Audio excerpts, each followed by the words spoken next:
business on display. Yeah, yeah, yeah, yeah. We gon' put your business on display. I got winners on the way. You know you can't knock the hustle.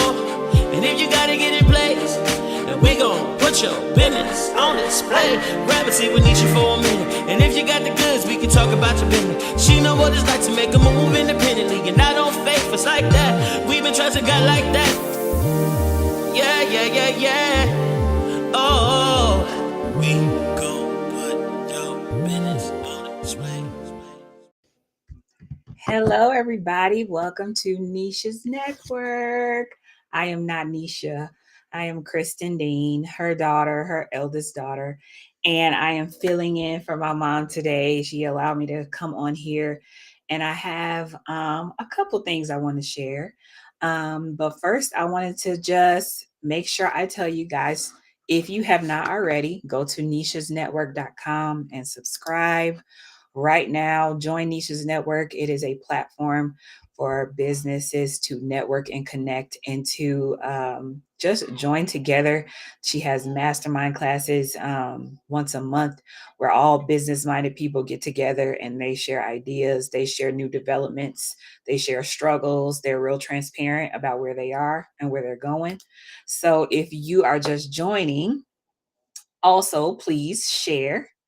I have a couple things that I want to share with you guys today, and I am just going to be transparent and do my best to tell you guys kind of what's been going on with me. So, um, for the past few weeks, oh, and I just wanted to say one more time, share right now, share this live if you can. Share this live, send a wave to me. Thank you, Marcy, my biggest fan, my best friend, Marcy. Thank you for sharing.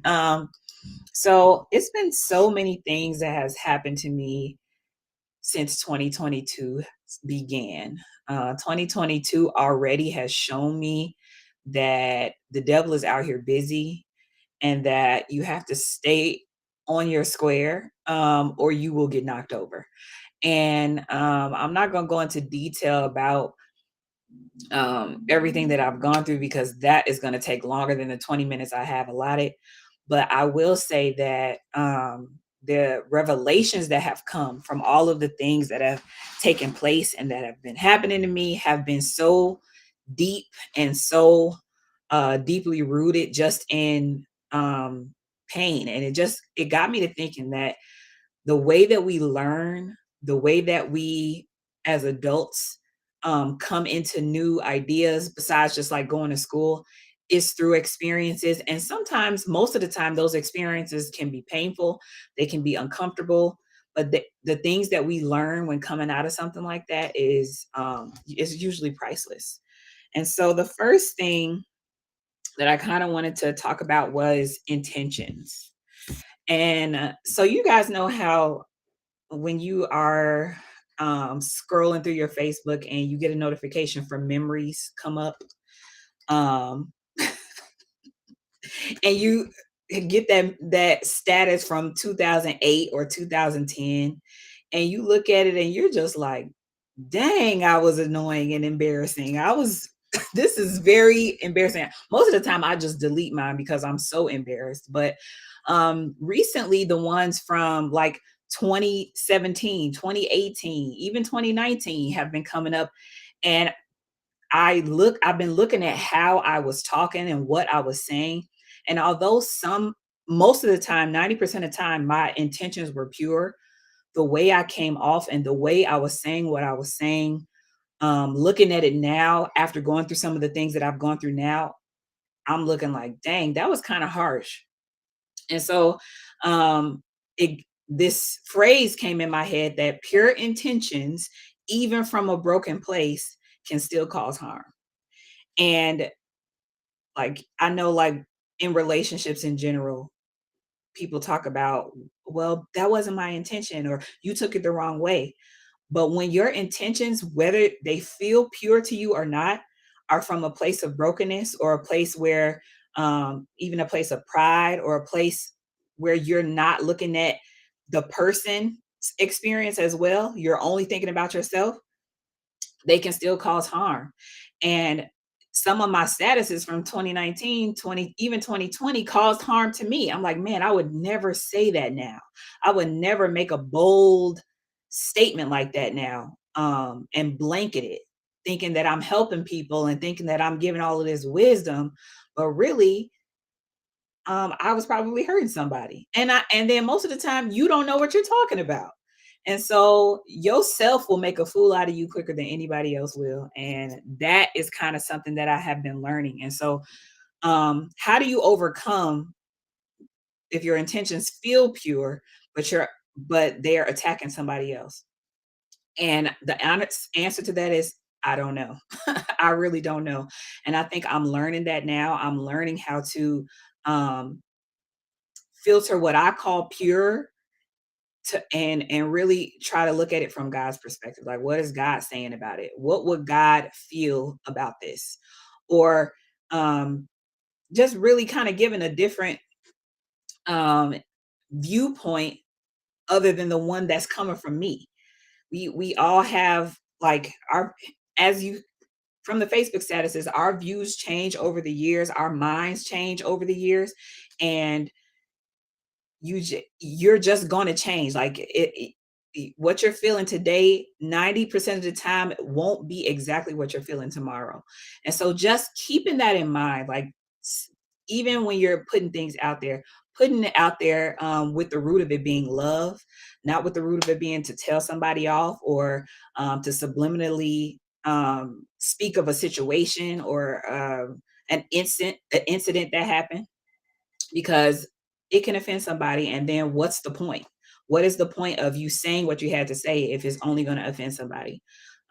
So that was my first thing. Even though your intentions are pure, if you're coming from a broken place or a place that needs healing or a place that needs humbling, your pure intentions can still hurt or harm somebody.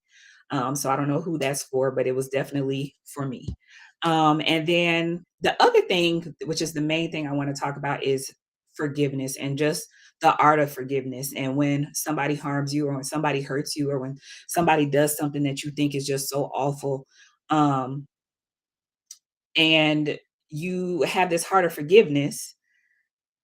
Well, I'll just speak for me. When something happens, usually, I'll just use my marriage as an example. If something happens in my marriage, I am usually a quick person. I'm quick to forgive. I like to forgive. I know some of y'all see Ayana there. I know some of y'all are petty mayonnaise and y'all, you're not quick to forgive. And that's okay. God's still working on you. But I'm quick to forgive. But I found myself coming into this sense of guilt when I decide to forgive. And not just for my marriage, but that just goes for any relationship. It's like once I start feeling the forgiveness taking place, I start feeling this guilt like, nah, actually, I think I need to still be mad about that. I think you don't really actually deserve my forgiveness. So I'm gonna keep being mad, even though I really do want to forgive you. And I would ask myself, like, why am I feeling guilty when I'm forgiving and moving on? And it just got me to thinking about the world's standards of um like what you deserve and what people, just people feeling like I need to be respected. And they have this like prideful huff and puff about them where it's just like, you ain't finna do me like that. And the thing is, that's just not God's heart. Like when you are forgiving somebody, you are actively partnering with God to forgive them because he forgives you. And it is not to show somebody. Yes, Yelly is an entitled attitude. Entitled attitude. That's good that you are admitting that you have an entitled attitude. Look at the Lord moving and working. Um, but yeah, it is. And in the moment, it does not feel for some people, it doesn't feel wrong. For me, I have the guilt bug when I start to forgive. And the lingering guilt comes over me and makes me feel like I should have never forgiven in the first place. And so, and even like I could give this example too. When you tell a friend about something that happened, maybe it's regarding another friend, and you done moved on, you done forgiven and you done moved on, but you embarrassed to let your friend that you express yourself to know, like, well, actually, I have moved on and forgiven them. Actually, that's not bothering me anymore. That leads me to say, when you have an incident that happens, be very mindful of who you are sharing it with and who you are talking to.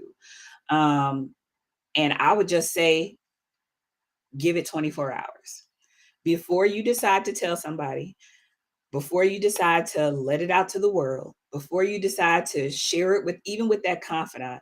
Give it 24 hours and give it to God first.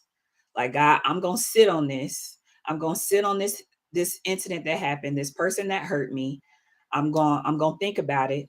I'm going to confess and say, Lord, I want you to help me forgive them, because I guarantee you 90% of the time, how you're feeling in that moment of heightened emotions won't be how you're going to feel in a day, even in a couple of hours. Most of the time, we are so complex, and our emotions a lot of the times make us feel like what we're feeling is the most important thing that is never gonna change. Like, your emotions have you out here like, I believe in this, I'm gonna do this. And then once they get in line, you realize, oh, maybe I was tripping.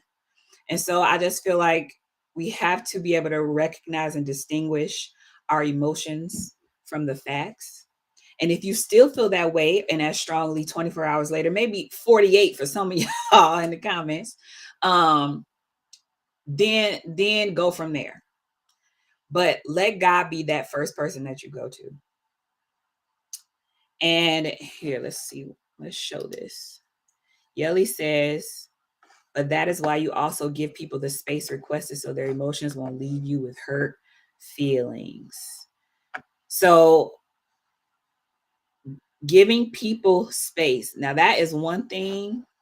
Ooh, Lord. Ooh, Ayana said 72 72 hours for you. You might need a week the way you are. And then high emotions cannot be trusted. That is so true. All of these are good. And I think it is very important to give people the space they requested, because you don't want more damage to be done. And I was talking to Marcy and Yelly, and I was kind of telling them about just like the domino effect of things. Like, when you're hiding and when you're emotional, something might have just hurt you, and so that like starts the domino effect. But like, let it stop with you, because you will take those emotions and then you'll go do something else, and then that person will get offended again, and then they're doing something else to you, and then it's a back and forth ripple effect, and the whole reason why you were upset in the first place usually goes by the wayside. So give people their space, respect people while they're taking their space, and don't feel guilty for acting in forgiveness. Don't feel guilty that you decide to love again. Don't feel guilty about that relationship that you are like, let me give this another chance. As long as there's no abuse, and you feel like you have peace going forward with God, don't let guilt stop you from forgiving. That, at least that's my story. And then the last thing I want to say, which is more recently, I'm not really ready to share the incident that happened, but just recently I realized like just how important it is to continuously pray for God's hedge of protection around you every day, all day, all day, every day, because you never ever know what's lurking. But something happened, an incident happened very, very, very close to home. And it scared the living daylights out of me. And I had made the comment, I felt like evil was at my front door. I made that comment to a friend. And her response really stuck with me. She was like, yeah, evil was at your front door, but guess what? It did not get in. It had no place to come in. And it just reminded me that no matter how close evil is, God can still block it away. It can't cross a certain threshold. So be mindful of praying protection around your home, around your children, and be diligent with it, because prayer works. And if I could admonish you with anything or leave you with anything, I would just say, continue to increase your prayer life. Ask God for clarity. Join in with somebody if you don't know how to do it on your own. I am a life coach, shameless plug. Art of Perspective Life Coaching is here to come alongside you and walk you through things that you just maybe you cannot see another side of it. You just can't see another perspective. You feel you feel like you've been done wrong. You feel like there is no other side. You feel like you have the light bulb off. Don't be afraid to reach out to a life coach. Don't be afraid to reach out even to a friend, the right friend, and get a different perspective on it and be open. And then I know I said this was the last thing I'm going to say, but I just want to say this last thing. And that is, when you go through things, when you have pain, when you have struggles, it will humble you. And so I will also admonish everybody to say, humble yourself before you get humbled by life circumstances. Actively seek to keep yourself humble and not be on your high horse, not be on your friendship high horse, not be on your um, teacher high horse, not be on your job high horse, not be on your marriage high horse. Keep a humble heart to say, Lord, it's only by your grace that I'm able to do this thing so graciously, to look good while doing it. It's only because of you that this is going smoothly for me. And just acknowledge him in everything, because I feel like even for me, like I had a little bit of, you have a little bit of a cockiness when things are just going good. You feeling good, you looking good, everything's going good, and then you will get humbled. So allow God to stay in your heart and stay on your mind. Stay humble so that you do not have to get humbled. And that is all that I have to say.